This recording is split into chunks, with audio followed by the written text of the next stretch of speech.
This is just a quick video to show how I've set up my Latin book. So this is Latin Henle 1. This is the grammar book, which is in the blue, and then the regular lesson book is in the purple.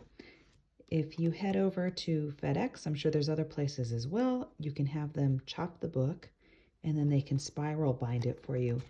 And it makes it a lot easier to flip through and get to pages when you have it spiral bound, and it cost about $5. I think this one might have been a little bit more because it's so thick, but it's not that much money and it's well worth it to have it done.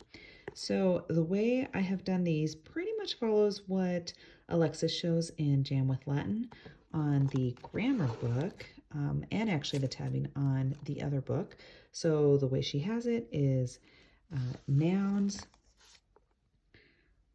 starting on page 3, adjectives, page 15, and sometimes obviously like the adjectives start over here, but all my tabbing goes onto the right side just because then it makes it easier to flip to those pages. Adverbs on 25, pronouns on 33, verbs on 41, and then you run through the different types of verbs. So you could like color code these so that they're all the same color, but I wasn't quite that organized. So, so present verbs on 45, perfect 47, subjunctive 49, and then you get into your passive voice. And so you have 55,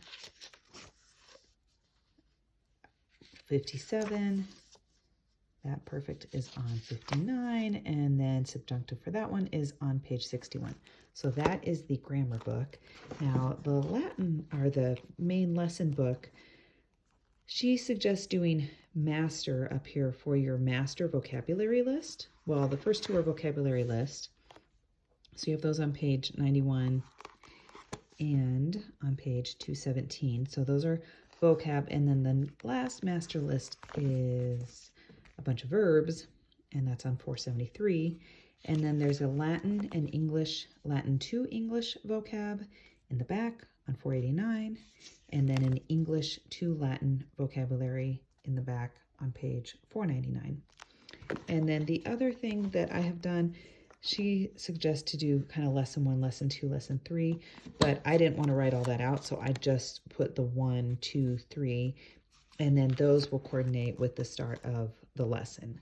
So lesson 1 and so forth. And in challenge A, you're only going to lesson 15. So you only have to worry about marking these up until lesson 15. And then of course you go through, I think you go through lesson 25 next year in B, and then you go through the entire book once you get to challenge 1. But for my kiddo right now, I'm just putting up to 15, so she's not overwhelmed. And then in terms of what you can do on the inside for highlighting this, because the text, I think for, 1945, it was actually pretty exciting that there's pictures and some other stuff like that. But for what our children are used to, they want a little bit more kind of variation and excitement to their pages. So this is a great way that you can highlight it to help it kind of different things to stand out. And this is pretty much based on what Zoom Through Latin does. And so she is also a great class and place where you can get information and sign up for her sessions, just like Jam with Latin, which is Alexis's program. So either of those are great options, but this is what she does. So the lesson is highlighted with your green highlighter.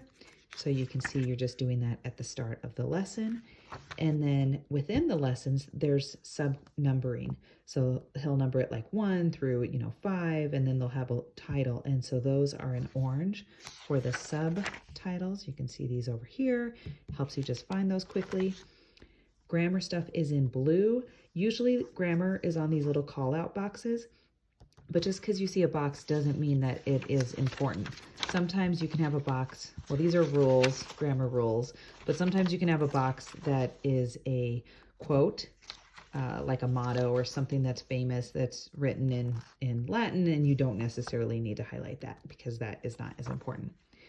The yellow is for vocabulary, and you could go through and highlight every single vocab word, but I didn't want to have all that yellow in there, and I didn't want to make it harder to kind of read this, so I just highlighted the boxes around it. So that's what the yellow is for. And then sometimes under the vocab, they'll have a note. Let me show you what one of those looks like. And the notes are easy to miss, but they're very important. So here you go. Here's a note, and it'll just say it in bold letters down here, note, and it'll tell you something that's probably really important that you really care about, but you may have never even noticed it. So just go through, highlight those. I use the pink on this one because we're almost out of highlighting colors. And then the last thing to highlight are the readings. And so in chapters or lessons 1 through 15, I only saw 2 readings. I don't know if that's right, but I believe that's right. And so I highlighted that, and I didn't highlight the whole reading. I just highlighted the name of the reading. So there's 2 readings, and because I can imagine not being able to find the readings really easily in the future, I went ahead on my table of contents and I wrote in where those readings are. And so far I only found the 2, but if I find more, I'll put them in here. And then when there's reference to the readings, I can easily figure out exactly where those readings are.